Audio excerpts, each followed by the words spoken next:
Genesis 3:1.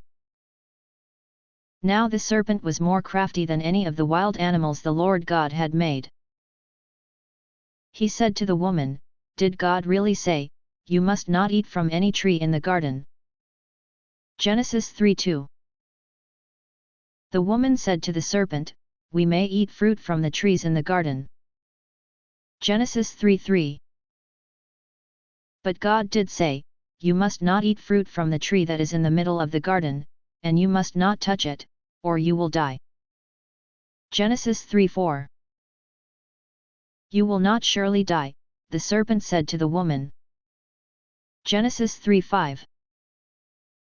"For God knows that when you eat of it your eyes will be opened, and you will be like God, knowing good and evil." Genesis 3:6. When the woman saw that the fruit of the tree was good for food and pleasing to the eye, and also desirable for gaining wisdom, she took some and ate it. She also gave some to her husband, who was with her, and he ate it. Genesis 3:7.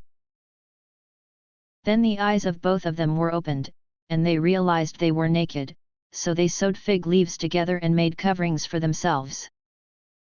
Genesis 3:8. Then the man and his wife heard the sound of the Lord God as he was walking in the garden in the cool of the day, and they hid from the Lord God among the trees of the garden. Genesis 3:9. But the Lord God called to the man, "Where are you?" Genesis 3:10. He answered, "I heard you in the garden, and I was afraid because I was naked, so I hid." Genesis 3:11. And he said, "Who told you that you were naked? Have you eaten from the tree that I commanded you not to eat from?" Genesis 3:12.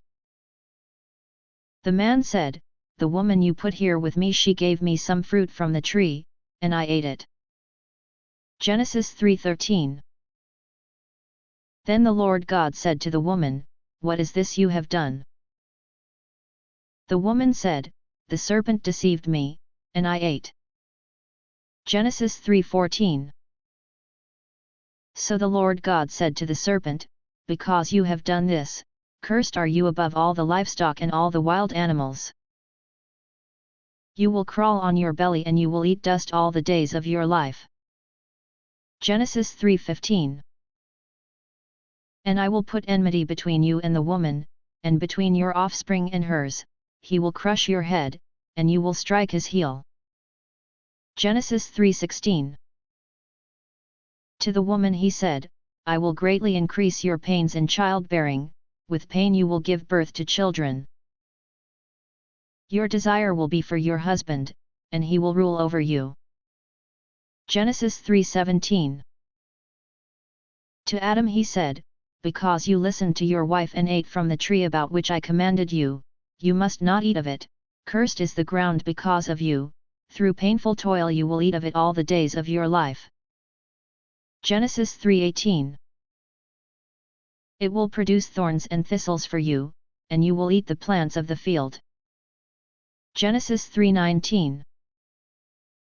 By the sweat of your brow you will eat your food until you return to the ground, since from it you were taken, for dust you are and to dust you will return. Genesis 3:20. Adam named his wife Eve, because she would become the mother of all the living. Genesis 3:21. The Lord God made garments of skin for Adam and his wife and clothed them. Genesis 3:22. And the Lord God said, "The man has now become like one of us, knowing good and evil. He must not be allowed to reach out his hand and take also from the tree of life and eat, and live forever." Genesis 3:23. So the Lord God banished him from the Garden of Eden to work the ground from which he had been taken. Genesis 3:24. After he drove the man out, he placed on the east side of the Garden of Eden cherubim and a flaming sword flashing back and forth to guard the way to the tree of life.